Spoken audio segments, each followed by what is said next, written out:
Magazine. I am joined by the amazing Rachel Dobson, who is our celebrity editor at Psychologies.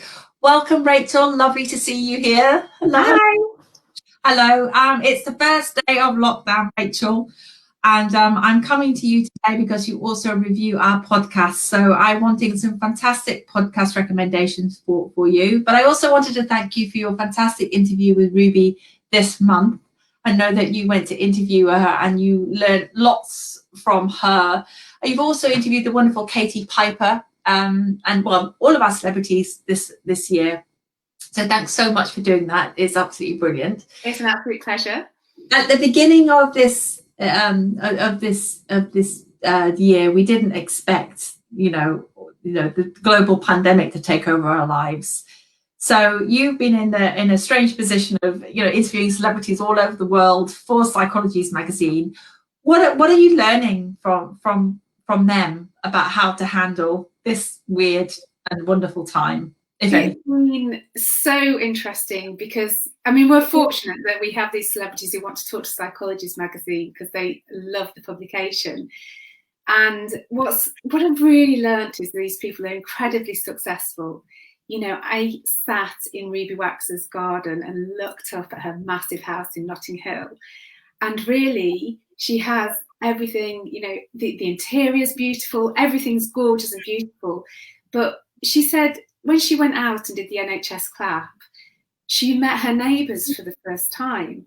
And while she's had different communities throughout her different careers, because she's really moved through life doing very, very different things, going from being a comedian to going to Oxford University, to being this amazing author. Now she just relishes the thought of having a community around her, and her drive is about connection with people and meaning.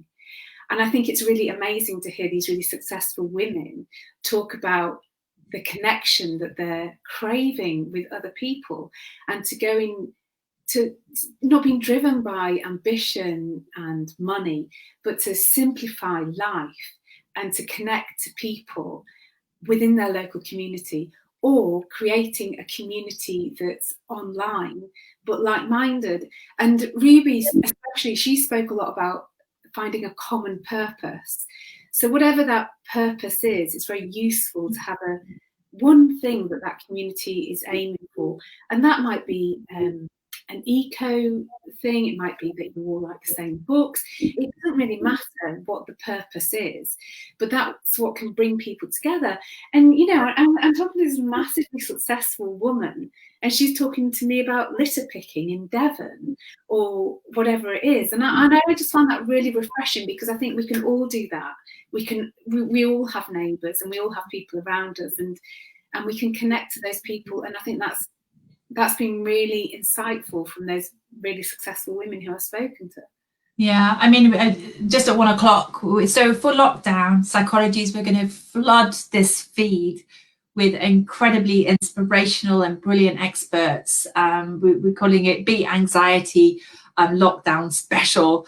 So we're going to just try and support as many people in many countries as possible. So if you're joining us from lots of countries, say hi, come and talk to us. I can see the comments coming through now. So hello everybody, lovely to see you all. Thank you for joining us. But it's right, this idea of community right now, as the UK goes into lockdown for another 30 days, how can we reach out? How can we connect? How can we find people to help? So, we're only supposed to meet one person outside, in the UK, but how can we make that connection count? How can we create a meaningful communication with other people? It's really important. I know that you interviewed Katie Piper for us earlier in the year, and now I find Katie's now a columnist for the magazine, because we were so impressed. We were both at the photo shoot, weren't we? And we were so impressed by her. She's just, I don't know, I know you've listened to her podcast as well, and that really reveals how insightful she is and what a great interviewer she is, and how she really can connect to people. Because I think she's really humble. I think she comes from a really humble place, and I think that's a very attractive place to come from.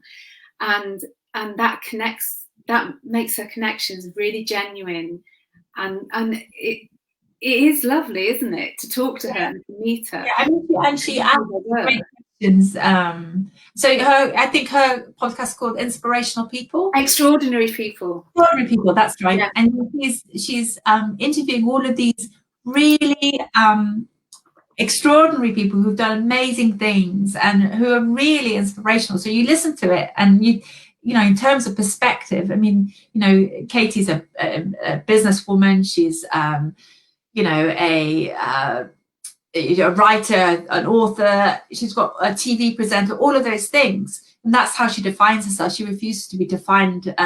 You know, she was a rape victim. Yeah. She had this horrific experience of an ex-boyfriend throwing acid in her face. She refused to be defined by it, and she has created this amazing, wonderful career, new platform, everything. And it's just, for me, it's like perspective, you know, that she's leading from the front. You know, she's somebody who does that, and I just absolutely adore that. I love that because it's real and it's authentic.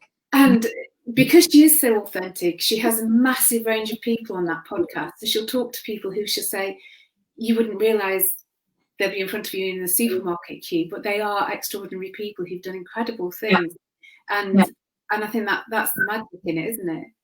So that's a great thing to listen to during podcasts. If you're during lockdown, if you've got time, a little bit extra time, a little bit peace and quiet, when you can tune into a podcast, it's really inspiring stuff. Yeah, I mean, you're our podcast editor as well. I know that you're reviewing all the podcasts for us day in, day out. What so that Katie's Extraordinary People is a podcast we'd like. Yeah. What podcast did you say, oh, you've got to listen to this? What is it? What? Oh, there's such a range of them. There's such a massive range. So Chris Evans recently downloaded a whole season of podcasts, and he is interviewing mostly celebrities. And it's quite funny because they're quite chummy sort of chats because they're all mates and they're all of an era. If anybody remembers, you know, TGI Friday or The Big Breakfast and all that, there's kind of friends from way back. But you know what? 20 years have passed. So those people's lives have changed a lot. Everyone's had ups and downs.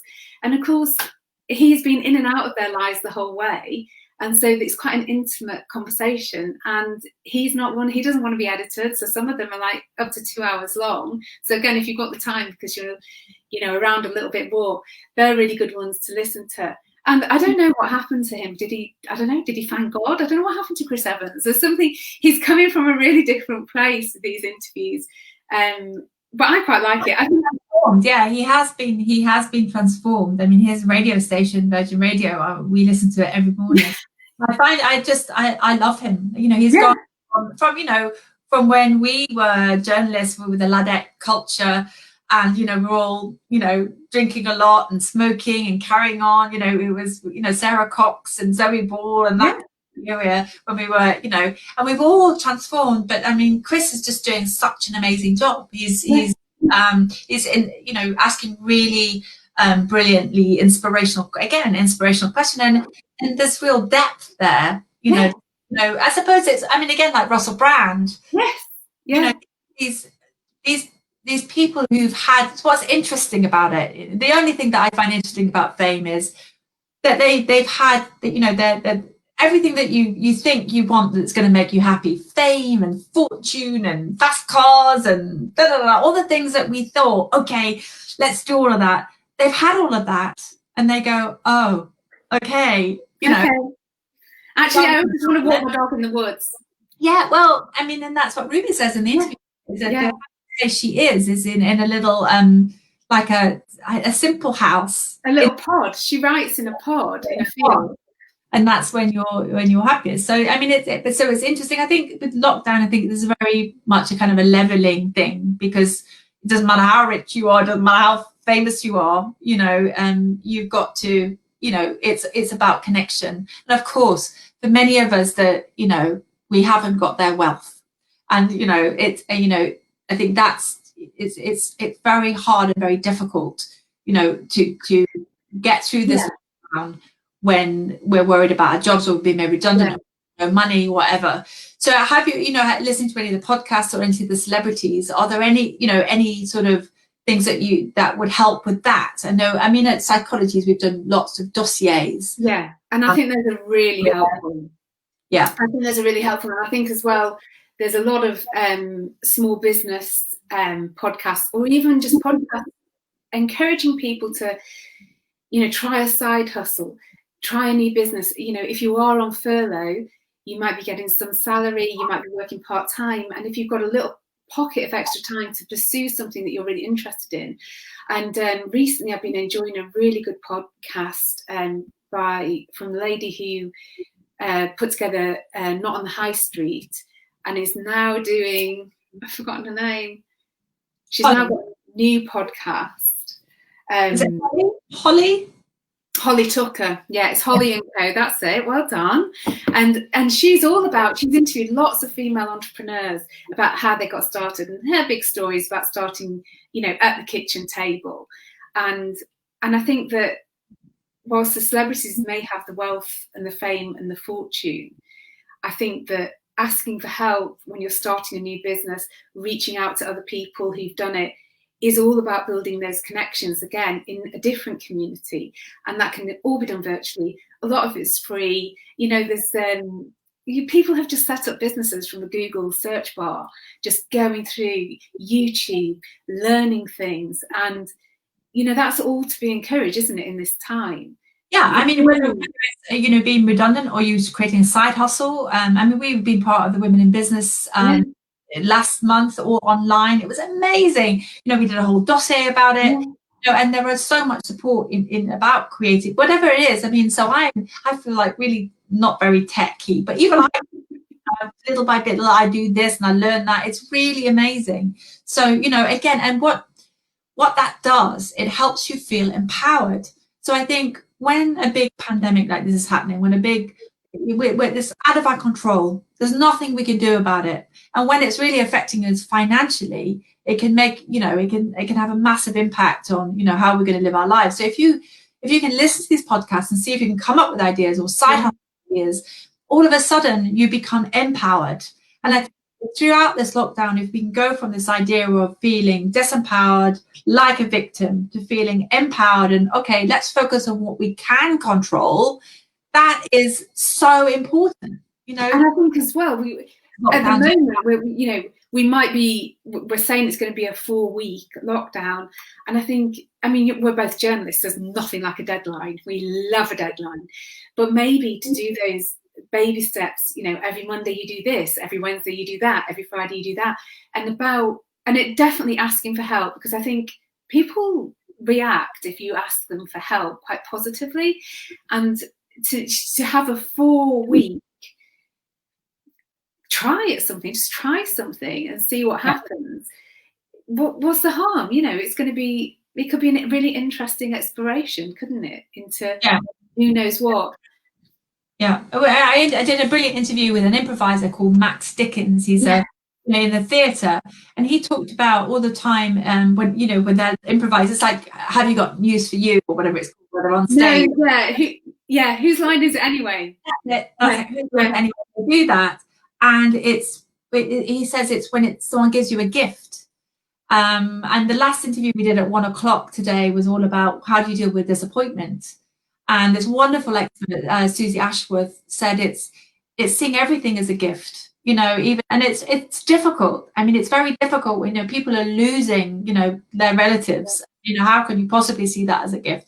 But it's about, okay, how can we use something to reframe it in a way that, you know, from my darkest times have come my greatest growth. That's what I know.